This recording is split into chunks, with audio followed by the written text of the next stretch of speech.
अनुगमन टोली आएको सुईको पाएपछि भागे कालीमाटी र बल्खुका प्याज व्यापारी। बागमतीमा 12 मन्त्रालय चित्रकारले 3 महिनापछि पाए जिम्मेवारी। चुनढुङ्गा उत्खननका कारण गाउँ नै पहिरोको उच्च जोखिममा। टारीका 25 घर परिवार पहिरोको उच्च जोखिममा। प्रधान न्यायाधीश श्रेष्ठको पहिलो निर्णय स्वचालित प्रणालीबाट तारिक। र गण्डकीको वन विधेयकमा पालिकाको आपत्ति अधिकार खोज्न खोजेको आरोप। आज मिति 2080 भदौ महिनाको 6 गते बुधबार।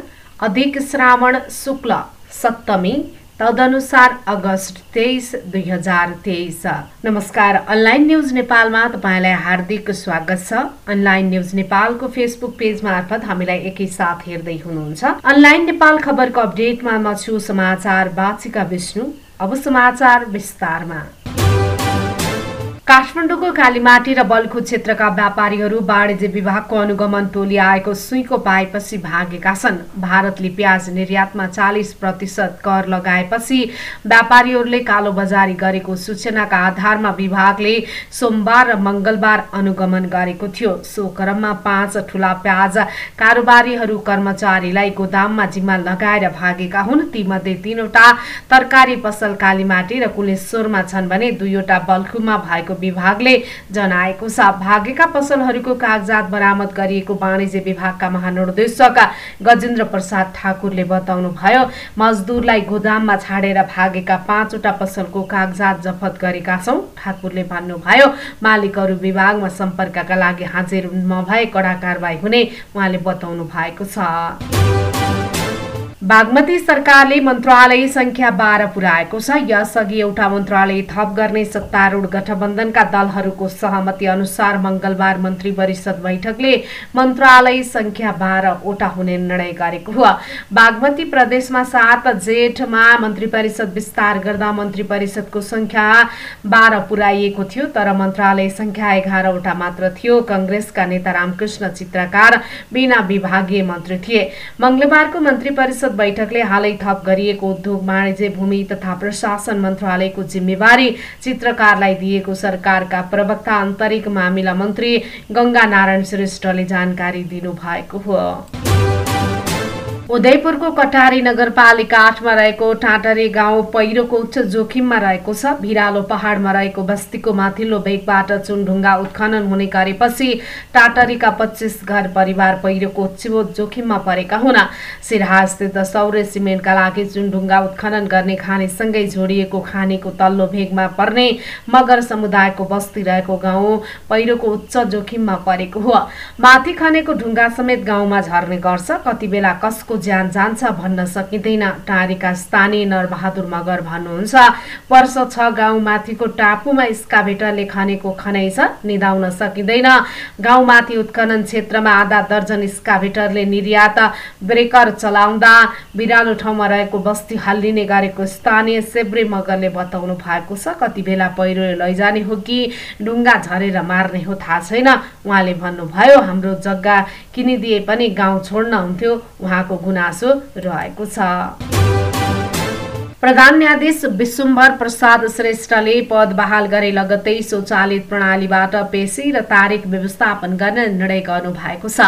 मंगलबार शीतल निवासमा राष्ट्रपति रामचन्द्र पौडेलबाट शपथ लिएपछि उनी सर्वोच्च अदालत पुगेर पद बहाल गरेका थिए। पद बहाल लगत्तै उनले स्वचालित प्रणालीबाट तारिक व्यवस्थापन गर्ने निर्णय गरेका हुन्। मुद्दा पक्षहरूको कहिले तारिक लिने भन्ने बारेमा यसअघि कर्मचारीले नै निर्णय गर्ने व्यवस्था थियो। सर्वोच्च अदालतका प्रवक्ता विमल पौडेलले भन्नुभयो, अब स्वचालित प्रणाली नै तारिक तोक्नेछ। मुद्दाको प्रकृति, सम्बन्धित दिनमा मुद्दाको चाप, मुद्दाको पालो आउने बार लगायतका आधारमा स्वचालित प्रणालीले आफै तारिक दिने उहाँले बताउनु भएको छ। नदीजन्य पदार्थको उत्खनन तथा बिक्रीमा आफ्नो अधिकार खोसिने गरी गण्डकी प्रदेशले वन सम्बन्धी ऐन ल्याउन लागेको भन्दै स्थानीय तहले आपत्ति जनाएका छन्। गण्डकी प्रदेशमा विचाराधीन वनलाई नियमन र व्यवस्थापन गर्न बनेको विधेयक हुबहु पारित भएमा नदीजन्य पदार्थको उत्खनन तथा बिक्रीमा आफूहरूको संविधान प्रदत्त अधिकार कटौती हुने स्थानीय जनअधिकार कर्मीले बताएका हुन्। यस्तै विधेयकमा राष्ट्रिय वन क्षेत्रभित्र प्रदेशले नै ढुङ्गा गिटी बालुवाको सङ्कलन व्यवस्थापन गर्न सक्ने उल्लेख गरिएको छ। विधानले प्रदेशभित्रको राष्ट्रिय वन प्रदेशकै एकल अधिकारभित्र राखेको छ। सोही कारण देखाएर गण्डकी प्रदेशले वन क्षेत्रका ढुङ्गा गिटी र बालुवा सङ्कलन आफै गर्ने र त्यसको रकम प्रदेश सञ्चित कोषमा राख्ने व्यवस्था विधेयकमा गरेको छ। हेटौडा उपमहानगरपालिकाले हेटौडा अस्पतालमा मातृ शिशु सेवा सञ्चालनको लागि भवन निर्माण गर्न 80 लाख रुपियाँ दिने भएको छ। उपमहानगरले मंगलबार हेटौडा अस्पताल व्यवस्थापन तथा विकास समितिसँग मातृ शिशु सेवा सञ्चालनका लागि भवन निर्माणको लागि 80 लाख दिने सम्झौता गरेको हो। चालू आर्थिक वर्षबाटै प्रभावकारी सेवा दिने लक्ष्य अनुसार उपमहानगरले अस्पतालको नयाँ भवनको माथिल्लो तलामा मातृ शिशु कक्ष निर्माण गर्ने औपचारिक सम्झौता भएको हो। मेयर मुना कुमारी लामाको उपस्थितिमा हेटौडा अस्पताल व्यवस्थापन तथा विकास समितिका अध्यक्ष राजेश प्रसाई र उपमहानगरपालिकाको पूर्वाधार विकास र महाशाखा प्रमुख सत्यनारायण शाह बीच सम्झौता पत्रमा हस्ताक्षर भएको हो। नेपाली कांग्रेसका नेता डाक्टर शेखर कोइरालाले कोशी प्रदेशमा सत्ता पक्षले गल्ती दोहोराइरहेको बताउनु भएको छ। विराटनगर विमानस्थलमा सञ्चारकर्मीसँग कुराकानी गर्दै डाक्टर कोइरालाले अदालतले सच्याएको निर्णयलाई सत्ता पक्षले अटेरी गरेको बताउनु भएको हो। सभाध्यक्षलाई संसदमा मतदान गर्न ल्याउनु गलत भएको डाक्टर कोइरालाले बताउनु भएको छ। प्रदेश सरकारले न्यायको सम्मान नगरेको हो भन्ने प्रश्नमा उहाँले अदालतले जुन निर्णय गरेको थियो अस्ति त्यो निर्णय सही निर्णय थियो। फेरि हामीले दोहोर्यायौं, सत्ताका लागि फेरि अदालतले के निर्णय गर्छ हेरौं। सोमबार कोशी प्रदेशका मुख्यमन्त्री उद्धव थापाले सभाध्यक्ष मन्सुरीलाई मतदान गराएर विश्वासको मत लिएका थिए। स्थानीय तहका जनप्रतिनिधिले संघीय सरकारले ल्याउन लागेको विद्यालय शिक्षा विधेयकले आफूहरूको अधिकार कटौती गर्न लागेको भन्दै त्यसलाई सच्याउन प्रदेश सरकारको पनि सहयोग मागेका छन्। विधेयकको मसौदामा फेरि जिल्ला शिक्षा कार्यालय ब्युताम्ने प्रधानाध्यापक तथा शिक्षक नियुक्तिको अधिकार पनि स्थानीय तहबाट खोज्ने जस्ता व्यवस्था रहेको पाइएको भन्दै उनीहरूले यसलाई हटाउनु पर्ने धारणा राखेका हुन्। कक्षा 12 सम्मको विद्यालय सञ्चालन व्यवस्थापन तथा पाठ्यक्रम निर्माणसम्मको अधिकार संविधानले स्थानीय तहलाई दिएको छ। तर संघीय सरकारले स्थानीय तहको अधिकारमाथि कटौती गरे चुप लागेर नबस्ने चेतावनी दिएका छन्। विश्वव्यापी रूपमा ब्रोडब्यान्ड तथा मोबाइल इन्टरनेटका विषयमा अध्ययन तथा विश्लेषण गरी रिपोर्ट सार्वजनिक गरिरहने अमेरिकी कम्पनी ओकाको स्पिड टेस्ट.नेटले सार्वजनिक गरेको पछिल्लो तथ्याङ्क अनुसार फिक्स्ड ब्रोडब्यान्ड इन्टरनेटको गतिका हिसाबले नेपाल विश्वका मुलुकहरूमध्ये 82 स्थानमा रहेको छ। 182 वटा देशको सूचीमा अस्ट्रेलिया, भारत, दक्षिण अफ्रिका, बङ्गलादेश, पाकिस्तान, टर्की लगायतका देशहरू नेपाल भन्दा पछाडि छन्। उक्त सूची अनुसार नेपालको इन्टरनेटको औसत गति 55.57 MBPS छ, जबकि अस्ट्रेलियाको 53.88 र भारतको 53.42 MBPS रहेको छ। अर्थ मन्त्रालयको पार्किङ क्षेत्र सरकारी गाडीले भरिभरा हुन्छ। त्यही पार्किङमा विद्युतीय गाडी चार्ज गर्न बनाइएको चार्जिङ स्टेसन भने प्राय खाली र उपयोगविहीन छ। चार्ज गर्नुपर्ने गाडी नभएका कारण चार्जिङ स्टेसनसम्मै अन्य गाडी र मोटरसाइकल पार्किङ गरिएको छ। ऊर्जा, जलस्रोत तथा सिँचाइ मन्त्रालय र परराष्ट्र मन्त्रालयका पार्किङमा पनि चार्जिङ स्टेसन त बनेका छन् तर प्रयोग भएका छैनन्। यसको मूल कारण हो सिंहदरबारमा विद्युतीय गाडी नै न्यून संख्यामा छन्। ऊर्जा मन्त्रालयका डिभिजन इन्जिनियर शालिग्राम भण्डारी सिंहदरबार भित्रका 5 वटा चार्जिङ स्टेसन रहेको बताउनुहुन्छ। करिब 85 लाख रुपियाँ लागतमा अर्थ र ऊर्जामा 22 वटा र परराष्ट्र मन्त्रालयमा एउटा चार्जिङ स्टेसन बनाइएको छ। बनाउँदाखेरि जो कोहीले शुल्क तिरेर चार्ज गर्न पाउने भनिए पनि यी चार्जिङ स्टेसनको प्रयोग पर्याप्त हुन नसकेको डिभिजन इन्जिनियर भण्डारी स्वीकार्नुहुन्छ। प्रयोग नै नभएको त भन्न मिल्दैन, कम्तीमा दिनमा एउटा गाडी चार्ज भइरहेका छैनन् उहाँले भन्नुभयो। सरकारी निकायलाई विद्युतीय गाडी किन्न प्रोत्साहन गर्ने उद्देश्यले सिंहदरबारभित्र चार्जिङ स्टेसनहरू बनाइएका थिए। विद्युत खपत बढाउने र भारतबाट हुने डिजेल पेट्रोल आयात कम गर्न सघाउ पुर्याउने गरी चार्जिङ स्टेसन जोडिएको उहाँको भनाइरहेको छ। वडा अध्यक्षलाई कार्यभार दिने झापाको कमल गाउँपालिकाका अध्यक्ष हुकुम सिंह राईको निर्णय कार्यान्वयन नगर्न अदालतले अन्तरिम आदेश दिएको छ। उच्च अदालत विराटनगरको इलाम इजलासका न्यायाधीश सोमाकान्त मैनालीको एकल इजलासले गाउँपालिकाका अध्यक्ष राईको भदौ 1 को निर्णय कार्यान्वयन नगर्न अन्तरिम आदेश दिएको हो। नेपाली कांग्रेसका नेता प्रदीप पौडेलले भ्रष्टाचार सम्बन्धी खोलिएको फाइल पनि बन्द हुने अवस्था रहेको बताउनु भएको छ। नेकपा माओवादी केन्द्रका नेता भ्रष्टाचार प्रकरणमा मुछिएको देखिन थालेपछि अनुसन्धान भइरहेका फाइल बन्द रोक्न खतरा रहेको पौडेलले बताउनु भएको छ।